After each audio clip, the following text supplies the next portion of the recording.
All right, this is the Chapter 4 review. This is question number 14.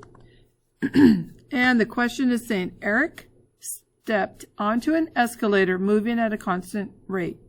The table below shows his distance from the first floor after different amounts of time. My suggestion is I would do this T-chart going this direction. This is time in seconds. And this is the distance in centimeters.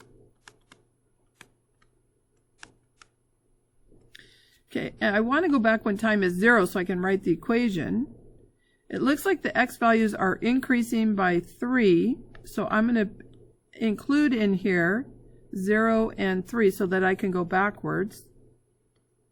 Oh, and I forgot 9.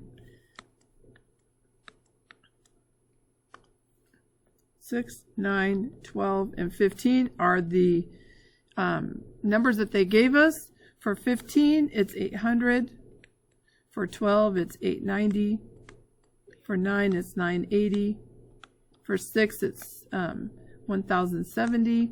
So I need to decide, how is this, if I go backwards, how is this increasing? That's increasing by 90. That's increasing by 90. This is increasing by 90. So if I add 90 to 1070, I should get the next number. So it's 1160. And again, I'm going to add 90 to that.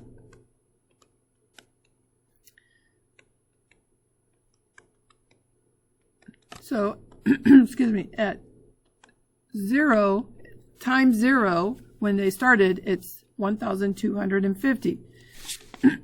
So the first question is asking, what was Eric's distance from the first floor when he stepped onto the escalator?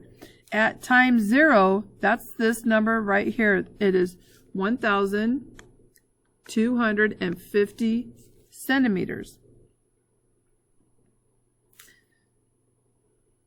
Okay, let's go on to part B. Choose the statement that best describes how the time and his distance from the first floor are related. Then give the value requested.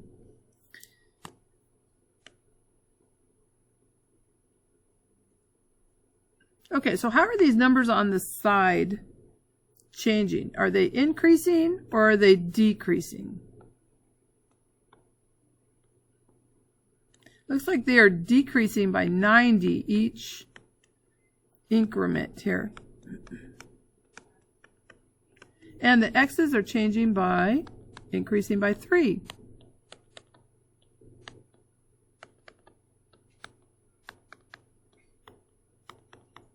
So this rate of change, or the m, is negative 90 divided by 3, which is negative 30 per second.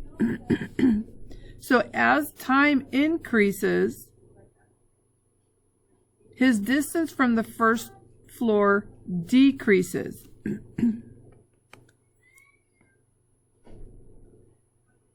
At what rate is his distance from the first floor decreasing? How many centimeters per second? Well, this is my rate of change right here. So it's decreasing at 30 centimeters per second. Now, you would not put the negative sign there because they already used the word decreasing.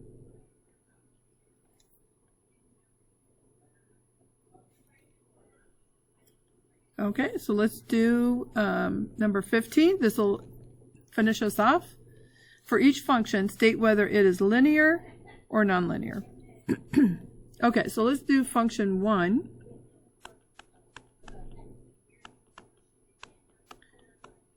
I'm just going to put them all in a table that look the same so that it's easier for me to check.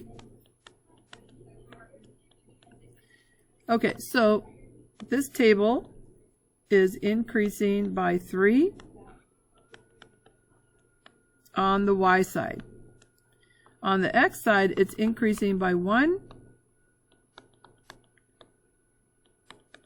So all of the ratios are equivalent. They're all exactly the same. They're all 3/1. So this is a linear function. For function 2, I'm going to put it in this vertical table, x and y. We have -1 and -3. I have 2 and -4.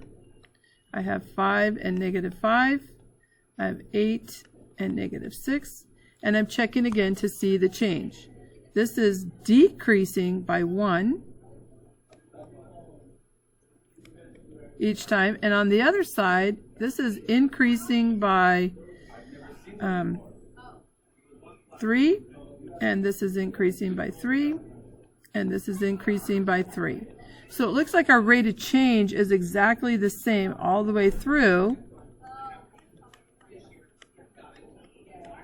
And it's decreasing by -1/3. So this is also linear.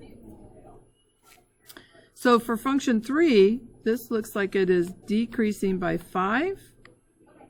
This is decreasing by 3. And this is decreasing by 4.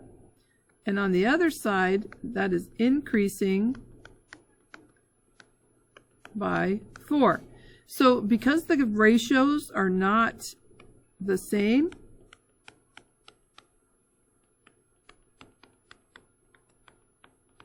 those ratios are not the same, that means it is not linear. So we're looking to see, are the ratios the same? This side, I have an increase of 0. It stayed exactly the same. And the other side, an increase of 4. An increase of 4. So again, we have our 0/4 is equal to 0/4, which is equal to 0/4. All of those are equal. So this is a linear function. All right, that concludes the review, and we'll see you tomorrow in class.